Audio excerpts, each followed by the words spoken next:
嗨，大家好，我呢继续在虹口四川北路附近的田爱路上骑行。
前面呢就应该是鲁迅纪念馆啊，以前来过很多次。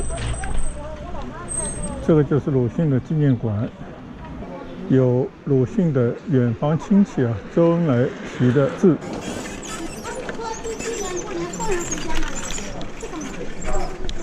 我继续顺着田安路向前骑行。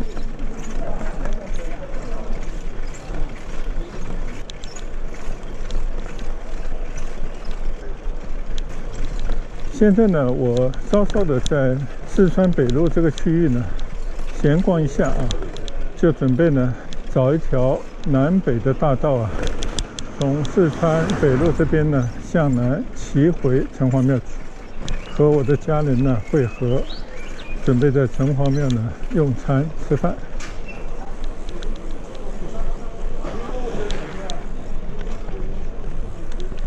这边呢还是鲁迅公园啊，另外一个边门。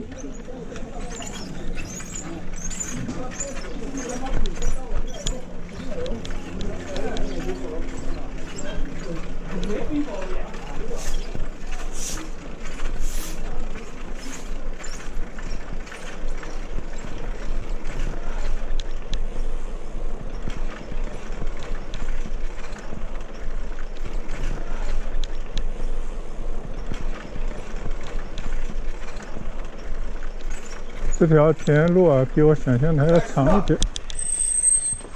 到底了。哦，到底了，好，有事了，好。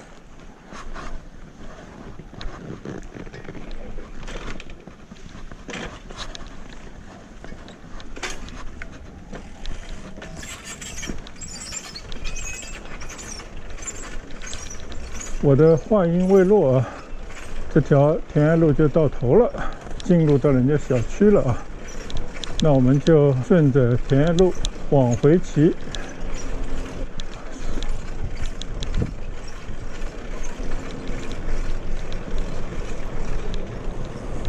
就在鲁迅公园啊，这么一个大公园边上的这些老房子，感到这些房子啊，就应该是一些老的房子了吧？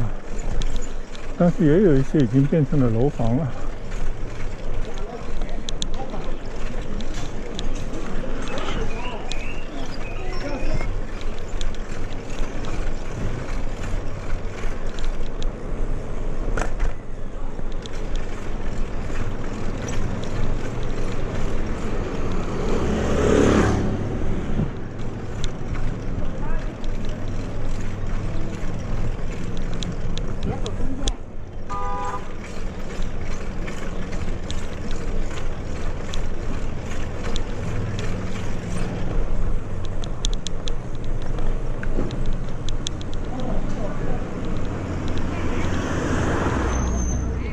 田安路上呢，还有一个普通老百姓的利用的超市啊。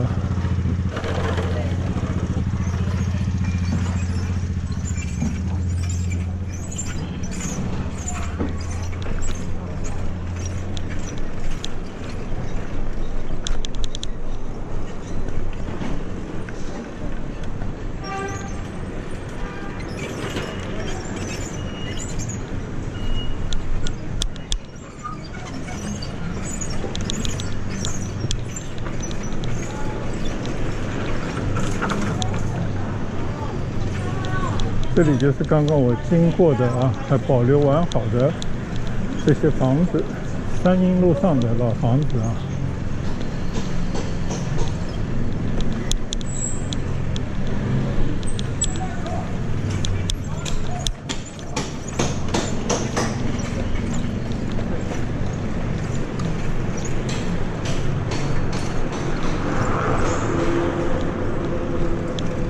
现在骑行的这条呢，才是正宗的三英路啊。相信的鲁迅的故居就在前面不远。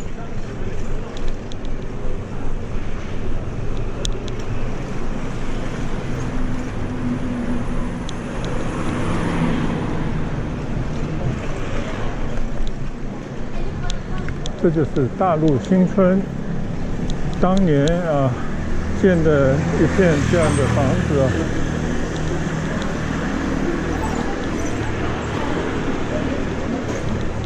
鲁迅呢就在大陆新村里面的有他的寓所，一直住到他去世啊。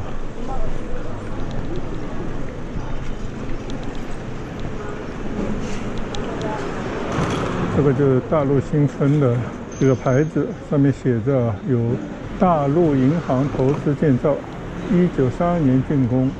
鲁迅、茅盾、赵家弼等人呢，曾经在此居住过啊。是从这个门缝里面可以看一看，都是这样的房子啊。其实就是联排的别墅啊。前面呢有个小院啊，3层楼的房子。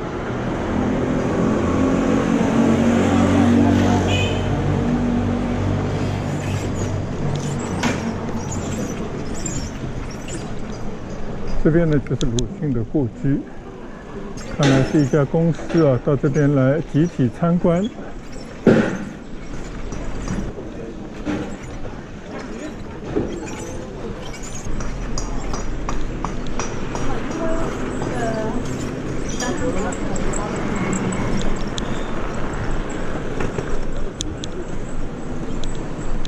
这边呢还保留着以前的一些里弄的房子啊。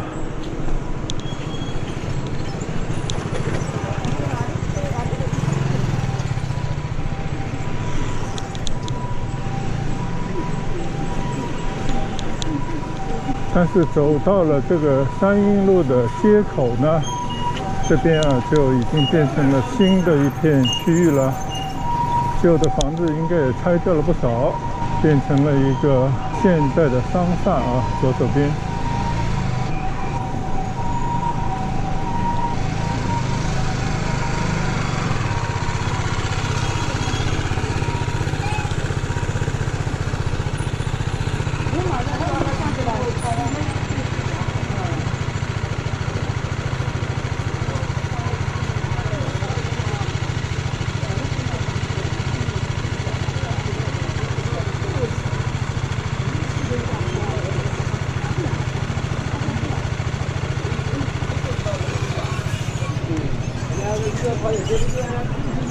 沿街的一片旧建筑里面呢，有一个鲁迅内山纪念书局啊。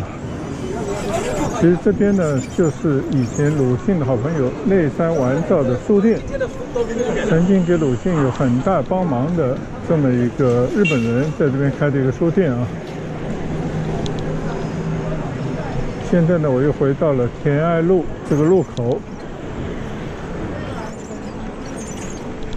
我就准备啊离开四川北路，寻找回去的一条路。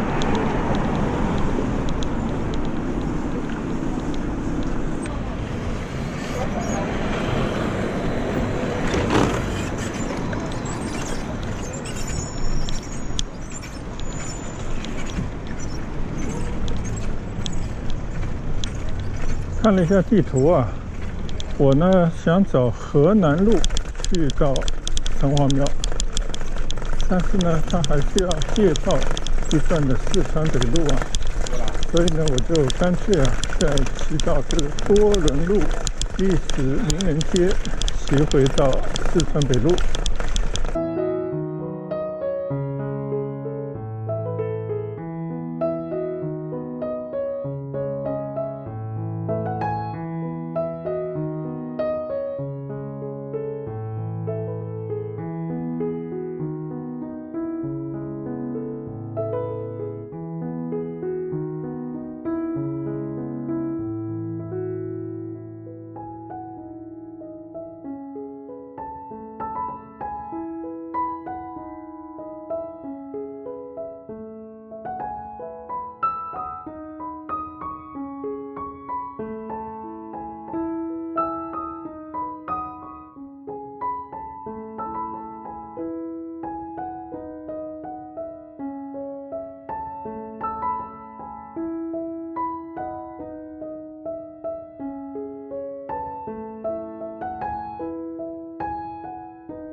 穿过了多伦路啊，文化名人街那条街道啊，那个石子路实在是太正了，没法说话啊。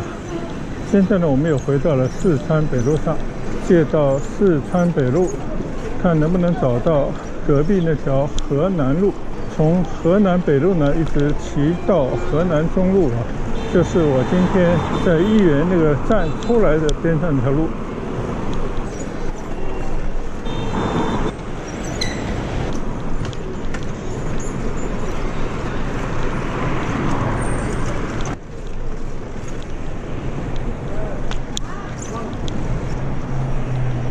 完全是走马观花啊！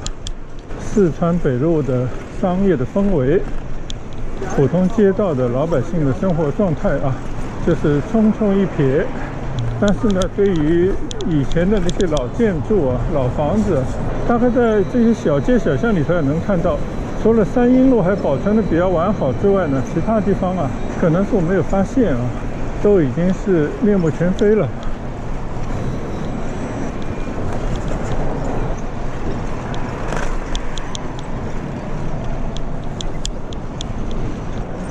这条海伦西路，我知道有一条河浜，以前曾经走过，非常的漂亮啊。但是我们今天没有时间去走了。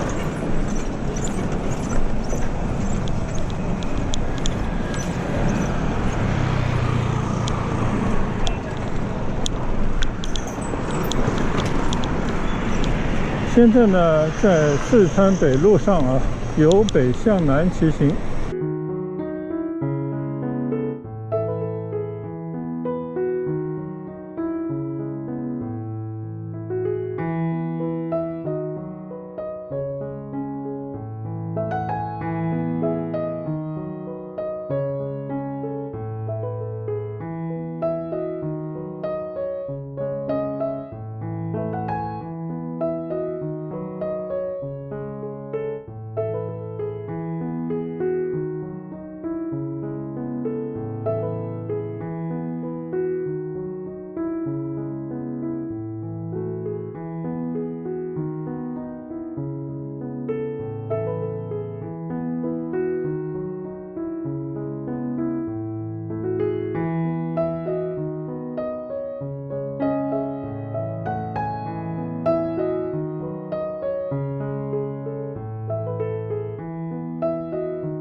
重新走一回四川北路啊，感觉很不错。刚刚来的时候好像都没有看蒸汽的，现在呢顺着这条四川北路再骑一遍啊，看看边上的很多的老建筑、新建筑啊，搭配还不错。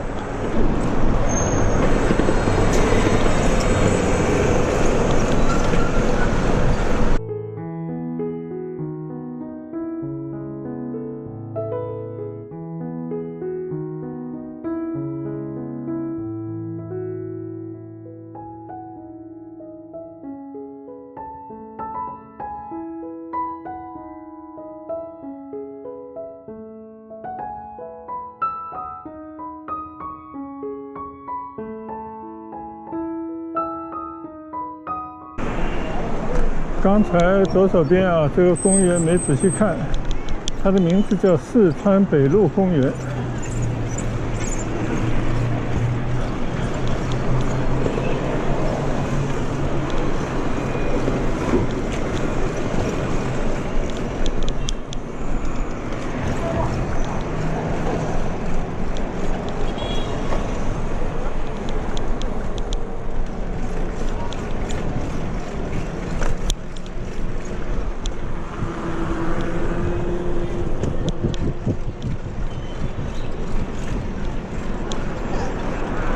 这边的10号线啊，四川北路站。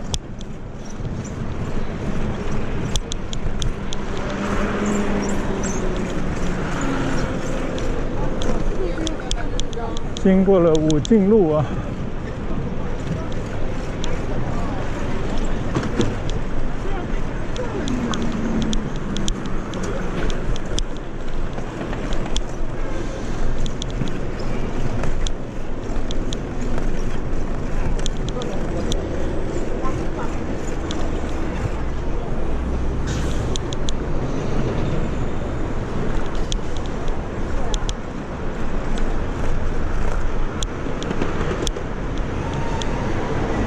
看来呢，右手边啊也是保留着一大片的老房子，变成了一个新的商圈，有点像新天地这样的格局啊。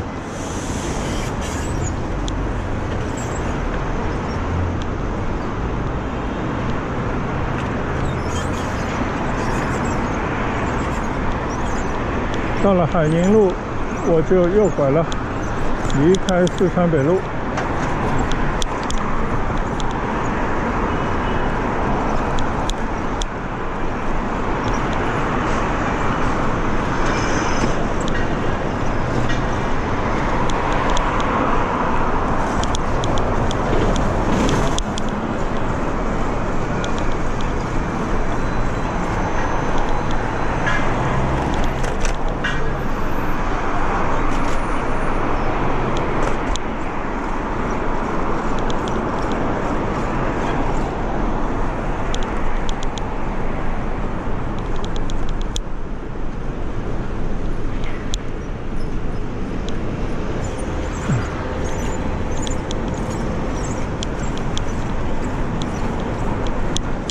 现在呢，在海宁路上啊，经过江西北路，可以看到啊，这两旁的都是大工程啊，正在进行当中。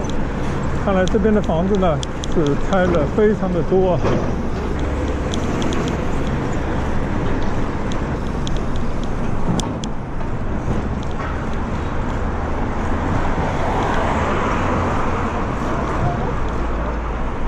而且突然发现啊，这边应该是过不了马路的啊，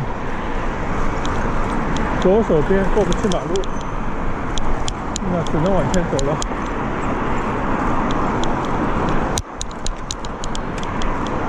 这条河南北路啊，不让左转。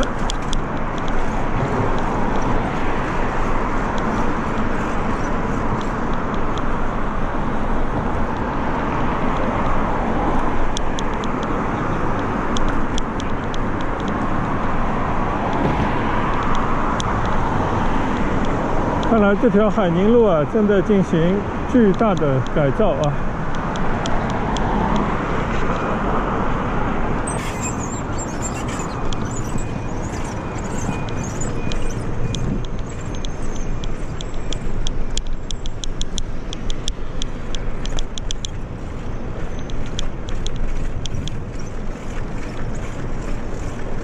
在海宁路上掉了头啊，现在呢就可以找到右手边的河南北路，向南骑行。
骑过了天众路啊，前方的就是河南路桥了。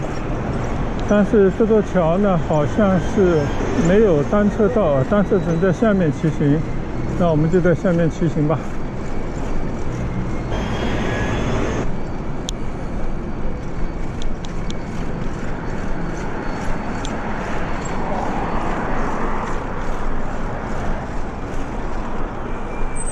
这里呢就是上海总商会的地盘了。现在呢是宝格丽酒店啊，仅仅呢还保留着前面的一个门洞，就是上海总商会啊。前几天还来过这边。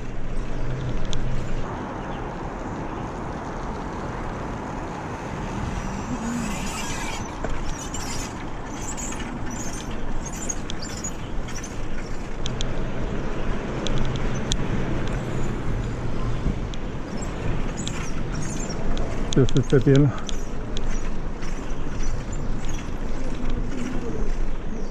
这边呢应该是可以推车上去啊。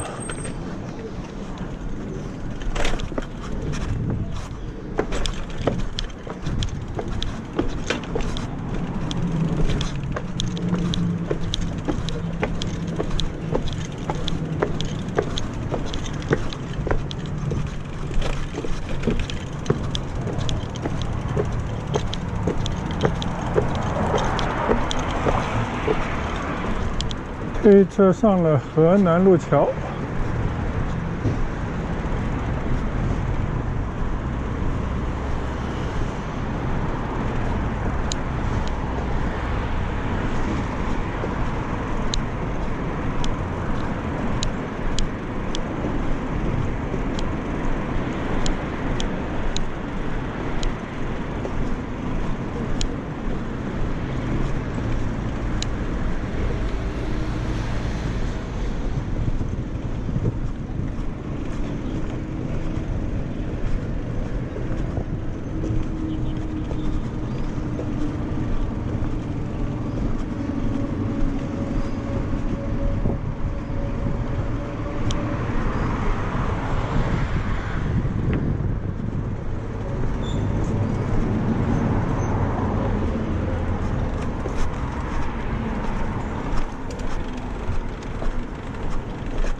下了河南路桥，顺着河南中路呢向南骑行啊。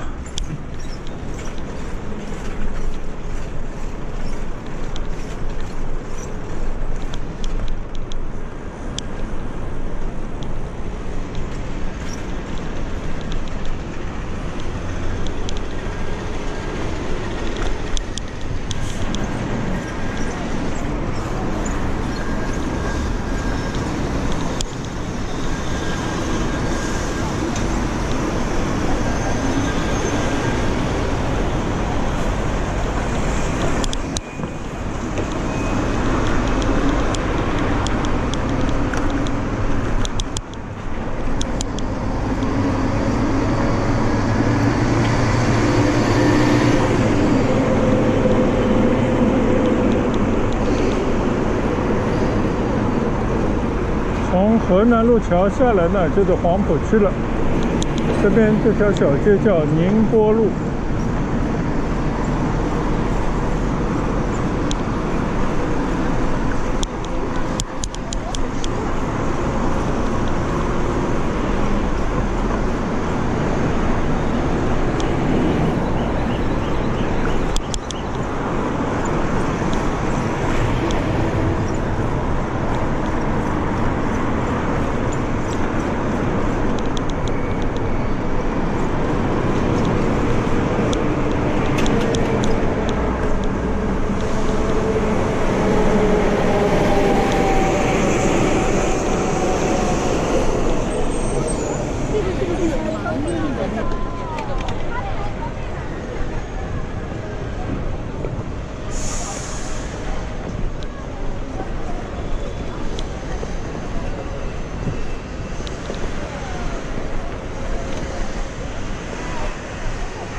后来发现呢，这条河南中路啊，并没有骑行道啊，现在已经过了南京路步行街，所以只能顺着这个行人道上来骑行。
在上海骑车呢，就是你要注意，有一些路它是可以骑行，有些路呢未必啊。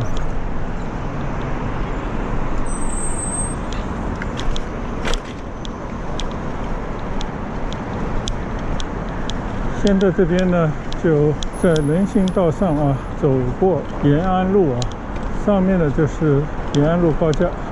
在上海呢，按规定啊，就是在这个斑马线人行道上过马路呢，必须要推行。如果你是前方是绿灯呢，你可以在汽车道上啊骑行，但是在斑马线上呢，你就必须要推行了。我曾经被警察注意过1、2次啊，所以也要守规矩。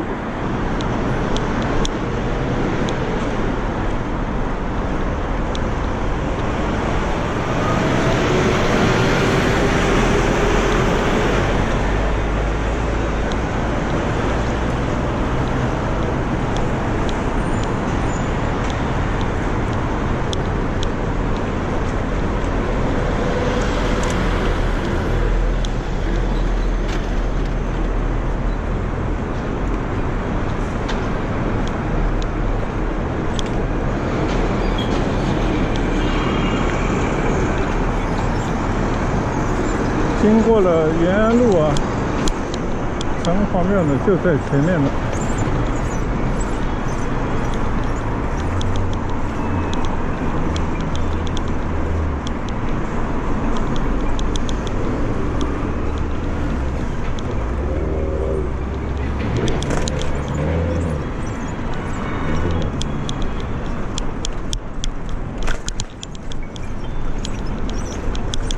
刚刚路过金陵路啊，瞟了一眼的话呢，金陵路的那些过街楼啊都被封闭了起来，可能即将进行一个整体的改造了吧。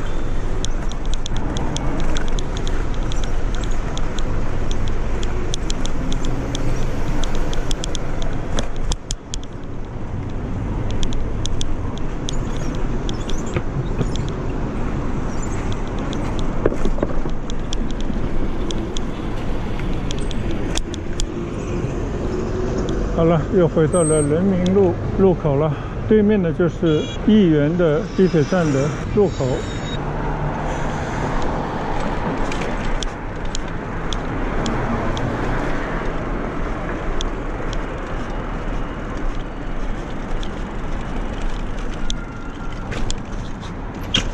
不知不觉呢，好像已经超过2个小时了啊！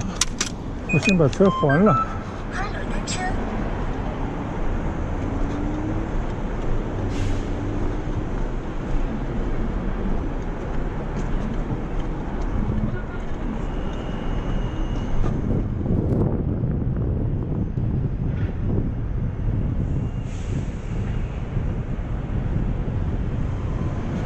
果然啊，超过时间多付1块钱。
现在呢，我已经结束了骑行，又重新回到了义园地铁站边上。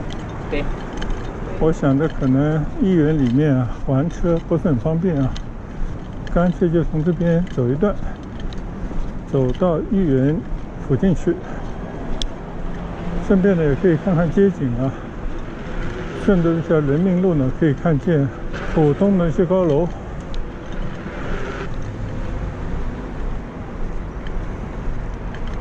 这边呢下去就是人民路隧道，直接呢就通到了浦东。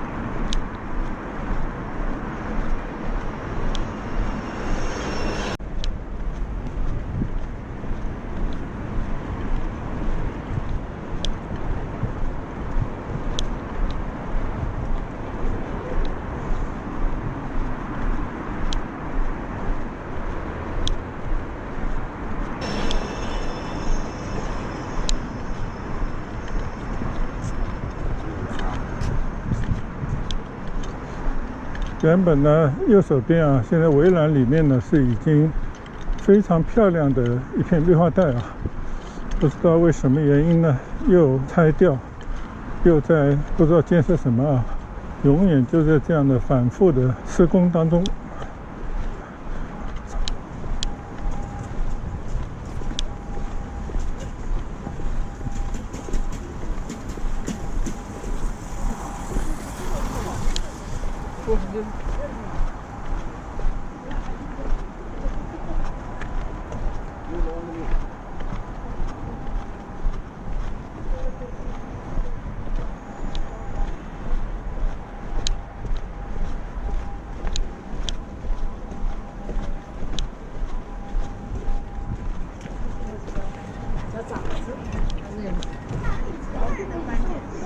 我刚才从哪里出来的？我是坐14号。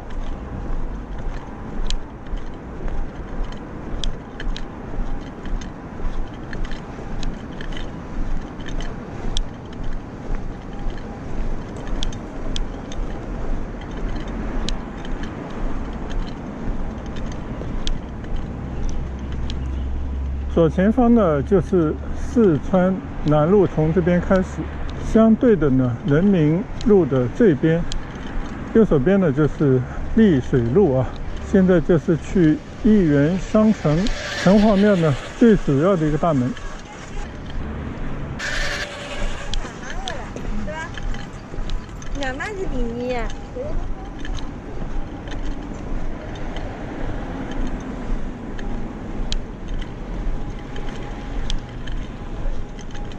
自从搞了这个巨大的亿元商城之后呢，这边呢就成了一个小商品的集散中心啊，也吸引着众多的全国各地人到这边来采购啊。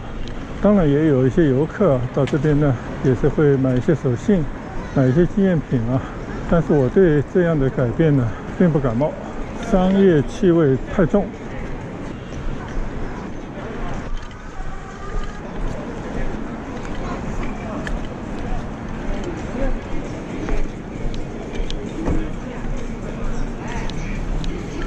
现在呢，我已经来到了这条丽水路上啊。右手边呢，就是一个汽车的停车场。如果我们开车来呢，一般都是停在那个下面啊。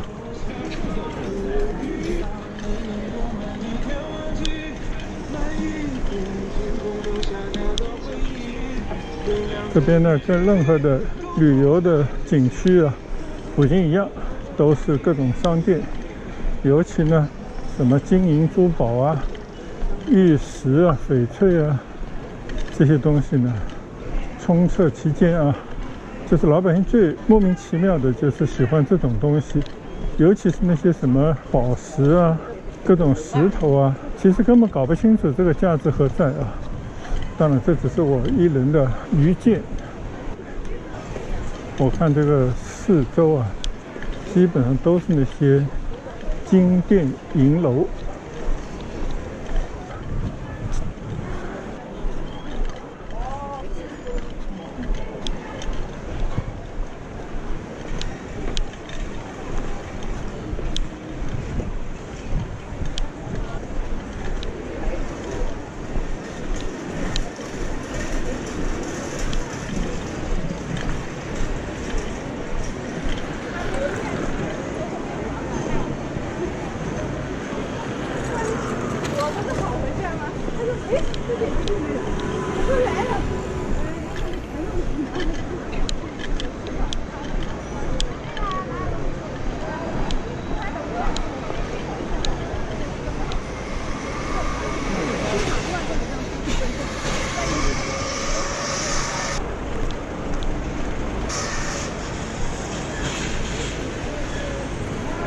今天来的时候呢，我已经从这条旧教场路骑行进到里面，所以我现在换一条路进到豫园商城九曲桥那边去啊。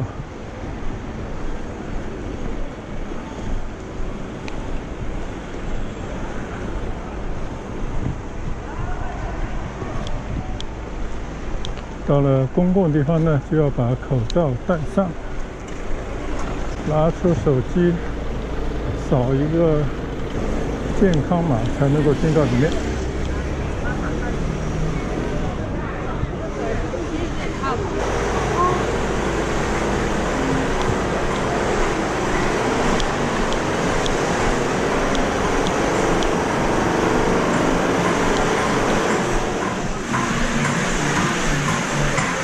走到这个小街里面啊，也不得倾斜啊！正在施工的一个大楼啊，吵得要命。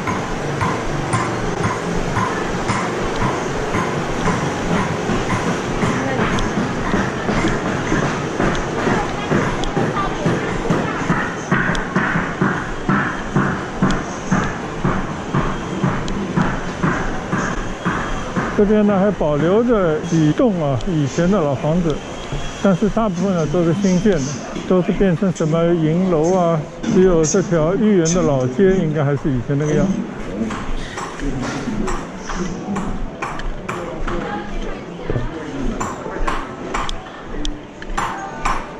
这是在敲什么银的首饰啊。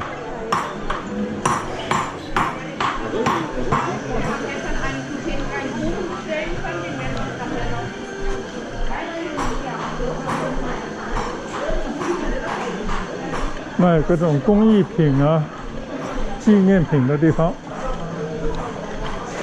感觉是不是要下雨了？这个天闷得要死，倒是没有雨啊。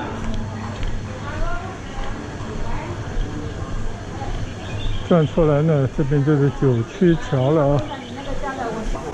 这个呢才是豫园的正门，但现在呢这个正门都关了啊，要从福佑路上那个门进去了。这里的门暂时关闭，请至福佑路168号。小时候在里面穿进穿出的，在这边捉迷藏的地方，九曲桥，曲曲弯弯的小桥啊，我们可以到这边来张望一下。这个本来就不是很大的水面，上面弄了很多的花坛、喷泉啊。稍稍有些多此一举。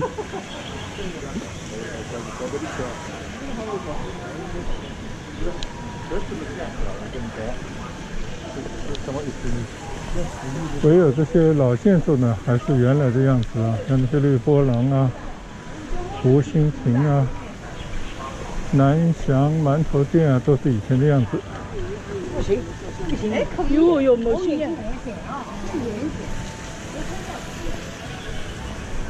这个湖心亭呢，当年克林顿来的时候，好像还在这边喝茶。以前我的长辈啊，经常会在这边喝茶的，所以这个是我这个怀念的一个地方。